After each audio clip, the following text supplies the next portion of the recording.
Hello guys, welcome to the channel. നമ്മൾ ഈ ചാനലിൽ ജാവാസ്ക്രിപ്റ്റ് ട്യൂട്ടോറിയൽസ് ഫോർ ബിഗിനേഴ്സ് പഠിച്ചു, മോഡേൺ ജാവാസ്ക്രിപ്റ്റ് പഠിച്ചു, നോട്ട് ജെയ്സിന്റെ ബേസിക്സ് പഠിച്ചു, എക്സ്പ്രസും നമ്മൾ ബേസിക്സ് സ്റ്റാർട്ട് ചെയ്ത് അല്ലേ. നമുക്കിനി ഒരു പ്രോജക്റ്റിലേക്ക് കിക്ക് സ്റ്റാർട്ട് ചെയ്യാം. അതിനായിട്ട് നമ്മൾ തിരഞ്ഞെടുത്തേക്കുന്ന ഇതെന്ന് പറയുന്നത് ഒരു ബ്ലോഗാണ്. ബ്ലോഗിങ് വെബ്സൈറ്റ് ആണ് നമ്മൾ എടുത്തേക്കുന്നത്. നമ്മുടെ ഇന്ത്യ ടുഡേയുടെ വെബ്സൈറ്റ് ആണ് എടുത്തേക്കുന്നത്. അപ്പോൾ ഇതിനകത്ത് നമ്മൾ ഈ ഒരു സൈറ്റ് എക്സാക്ട് റെപ്ലിക്ക അല്ല, പക്ഷെ ഈ ഒരു സൈറ്റ് പോലെ തന്നെ നമ്മൾ ചെയ്യാനാണ് ഉദ്ദേശിക്കുന്നത്. അപ്പോൾ നമ്മൾ ഇതിനകത്ത് ഫ്രണ്ട് എൻഡ് എക്സ്പ്രസ് ആണ് യൂസ് ചെയ്യാൻ ഉദ്ദേശിക്കുന്നത്. അതുപോലെ ബാക്ക് എൻഡ് വന്നിട്ട് നമുക്ക് MySQL യൂസ് ചെയ്യാം. ഓക്കെ, ഡേറ്റാബേസ് എന്ന് പറയുന്നത്. മറ്റ് മുന്നോട്ട് പോകുന്നതോറും നമുക്ക് MongoDB അങ്ങനെയുള്ള ഡേറ്റാബേസസ് യൂസ് ചെയ്യാം. തൽക്കാലം നമുക്ക് MySQL സ്റ്റാർട്ട് ചെയ്യാം.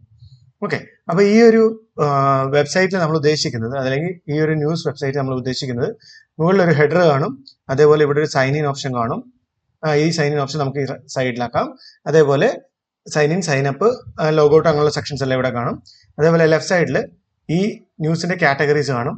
ഇതൊരു ബ്ലോഗ് സൈറ്റ് ആണ് വേണം പറയാം. ബ്ലോഗ്സിന്റെ കാറ്റഗറീസ് കാണും. സെൻട്രൽ കൺസോളിൽ നമുക്ക് രണ്ടായിട്ട് സ്പ്ലിറ്റ് ചെയ്തിട്ട് ലെഫ്റ്റ് സൈഡിൽ ന്യൂസസ് ഇങ്ങനെ ലിസ്റ്റ് ചെയ്യും. ഇടയ്ക്ക് വലിയ വലിയ ഇമേജസ് വരും, ഇടയ്ക്ക് ചെറിയ ഇമേജസ് റൈറ്റ് സൈഡിൽ വരുന്ന രീതിയിൽ.